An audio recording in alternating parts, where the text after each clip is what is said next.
Hello, I know you are familiar with your green tea, and black tea is not news to you either. But apart from the disparity in color, is there any difference between green tea and black tea? That's what's coming up next. I'll talk to you after the challenge intro. Now for today's 2020 idea to better health, please welcome on stage Dr. Joe. Hello, welcome back. I'm Dr. Joe of the drjoe.com. Now, I know you love your green tea, and I know you love your black tea as well. Now, there is a difference between the two, and we're going to learn about that in this video. Both the green tea and the black tea are quite popular amongst us, and it's not a bad idea to actually know what the difference is, because it's nice to know what you're actually consuming. I can tell you up front that there are three essential differences between green tea and black tea, and that's what we're going to learn about in this video. But before we delve into the differences between green tea and black tea, a little word or two about the background of both the green tea and the black tea wouldn't go amiss. Both the green tea and the black tea actually arise from the same plant. Yes, they do come from the same plant. And the name of the plant is called Camellia Sinensis.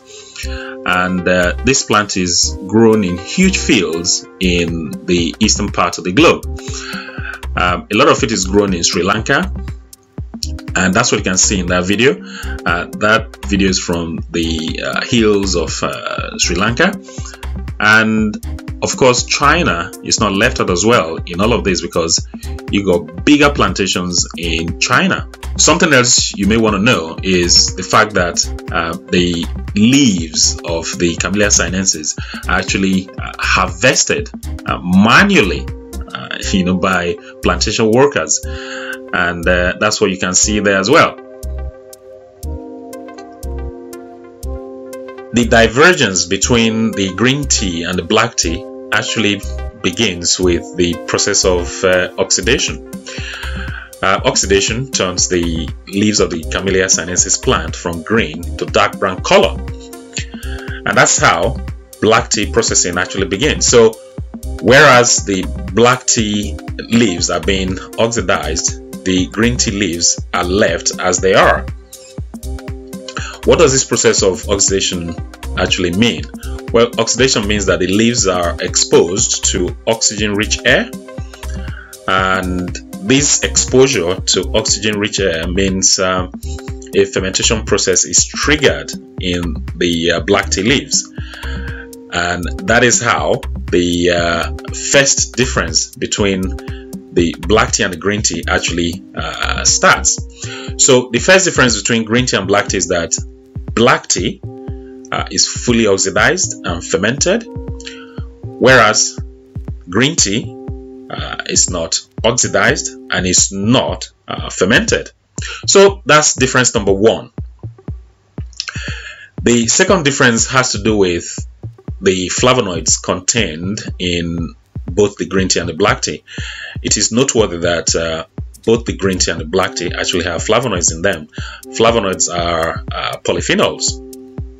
Now, so difference number two is that the dominant flavonoid in green tea is epigallocatechin 3 gallate, whereas in black tea the dominant flavonoid is theaflavins. So that's difference number two. It has to do with the content of the flavonoids in both teas. It is noteworthy that both flavonoids are actually good for your heart and blood vessels. So, it's not a bad idea for you to actually drink both green tea or the black tea. You can drink both, or you can drink one or the other. It doesn't really matter, because they both have flavonoids. And these polyphenols reduce your risk of heart disease, so they're beneficial to your health. So that's difference number two. The third difference has to do with the caffeine content. Both the green tea and the black tea actually contain caffeine, but black tea has a lot more caffeine compared to green tea.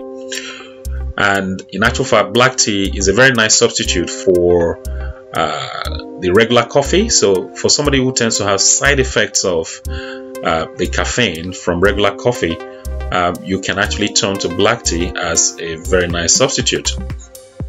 You still have some caffeine in green tea, but not as much as you have in black tea. So difference number 3 is the caffeine content.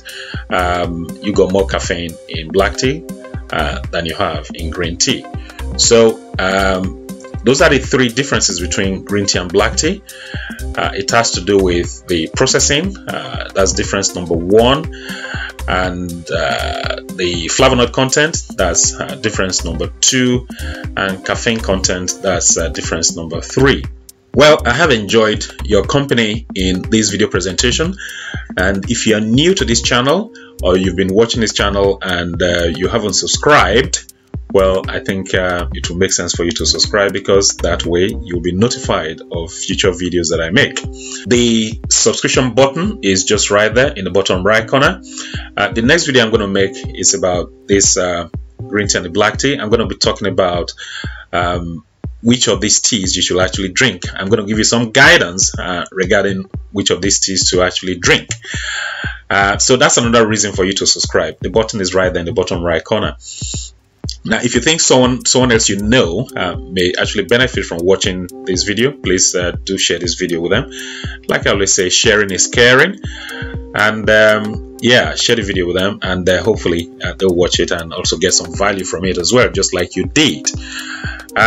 I think that's about it. Oh, by the way, if you've got anything to say regarding the use of green tea and black tea, which one of them do you drink, and how have you found it?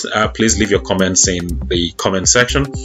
And that's it. Until next time, well, this is Dr. Joe signing out.